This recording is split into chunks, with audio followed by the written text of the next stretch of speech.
Hello, everybody. Happy Sunday. I'm here to talk about a key communication skill that can really transform your ability to lead people and influence people and get them to listen to what you're saying.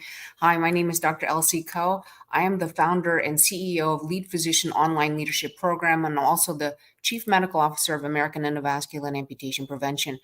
Go to our YouTube channel and subscribe so you can be notified for any future podcasts and also listen to our previous ones.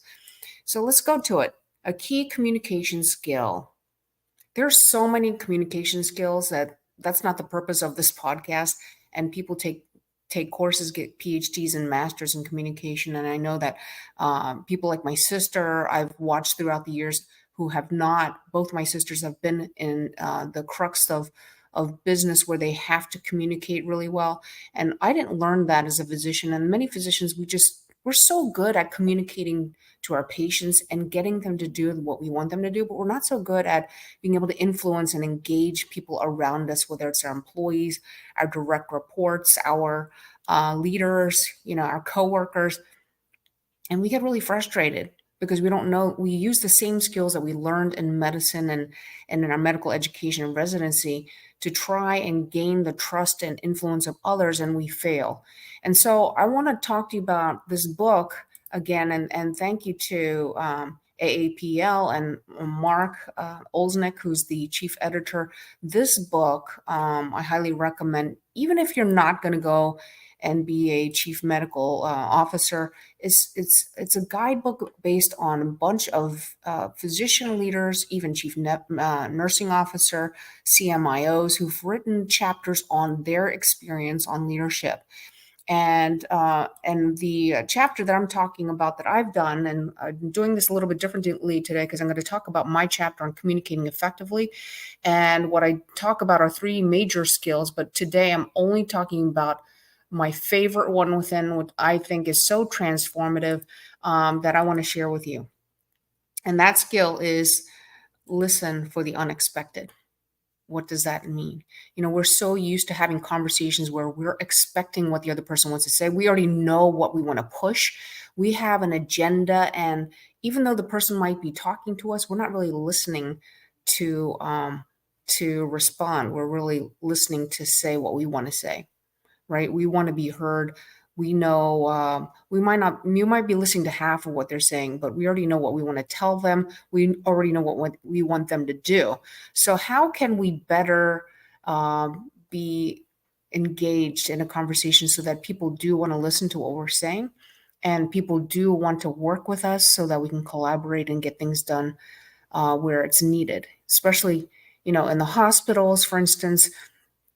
We might have an agenda where we see that there's a major problem in clinical care that's not being recognized by leaders in the health system.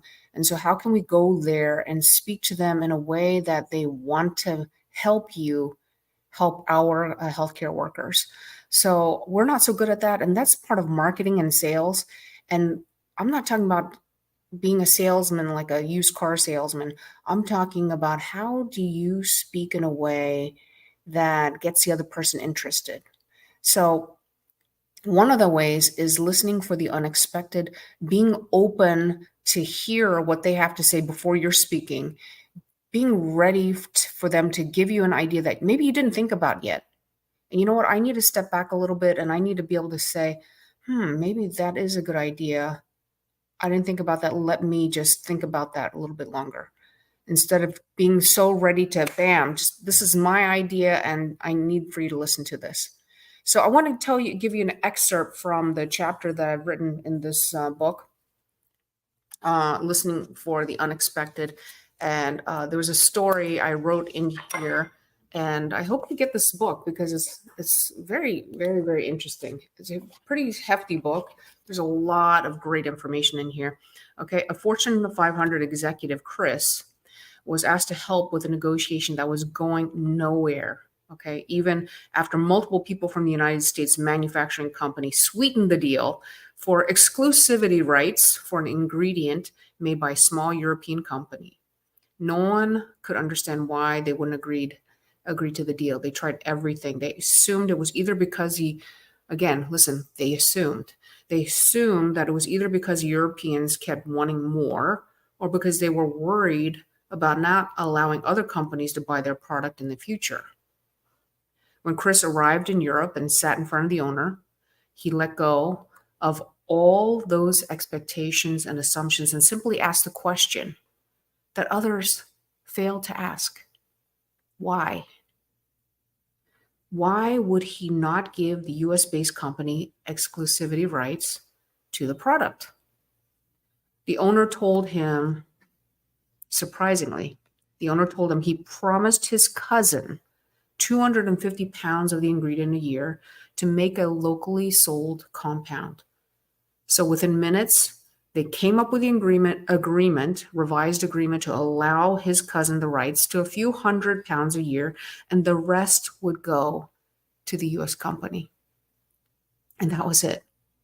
Can you imagine? Just by letting go of assumptions and asking questions, often a solution can be made. So, food for thought. Communication is not just about transforming overnight. It's learning bits and pieces of how you can implement into your everyday these skills that we didn't learn in training. So I want to also invite you to Dream Big Book Club through the Society of Interventional Radiology, the Women's in IR division, for which I'm leading.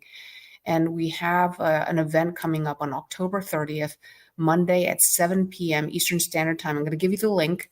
And the book that we're reviewing, and it's by the author's well-renowned national leader in healthcare, Times Now for Women Healthcare Leaders. Okay, everyone is invited. Anyone who's interested, okay, this is the book that we're reviewing, Times Now for Women Healthcare Leaders. And this is Dr. Patricia Gabel. She was the former CEO of Denver Health for over 20 years. And if you go to this link that I'm going to show you right now, right here, the Women in IR Dream Big Book Club, and I've shortened it using bit.ly. So bit.ly/women dream big. And you're going to hear about, the stories behind this book. Women comprise over 80% of healthcare frontline employees, but they only hit the proverbial glass ceiling. Only 30% of healthcare C-suite executives and less than 15% of CEOs are women. Okay, we have 51% of medical students who are women, but only 16% of department chairs and deans are women. So clearly there's a barrier and there's some obstacles, and she leads you through a guide through this book for the journey of how to get there. Okay, there's a foreword by Catherine Sebelius, the former Health and Human Services Secretary. There's a lot that we can learn from each other, from other healthcare leaders. And I'm very proud to be part of the Society of Interventional Radiology and an IR. I think I've chosen the best job ever. I'm so fortunate. But as you as a physician or a healthcare leader need to choose your own path to make sure you're doing the right thing for yourself, your strengths, how you can help others so that you can thrive wherever you are. You can be a leader of yourself and others around you. So I hope that was helpful for you. I hope you join us. If you need please reach out to me if you have a topic that we need to share on this platform at info@drelsieco.com. And please join us at leadphysician.org if you're interested, or you have a colleague or a group who's interested in getting leadership training at leadphysician.org. My last words to you are that, you might feel overwhelmed and saying, I can't do that. I can't speak like that. But, everything starts from something. And it's like that book called Atomic Habits. You start by one step at a time and start implementing, and you will see major changes in the way you can live your life and influence others. Thank you, everybody, for watching, and I hope that you have a wonderful Sunday. And I look forward to hearing from you and learning from you who come onto my podcast.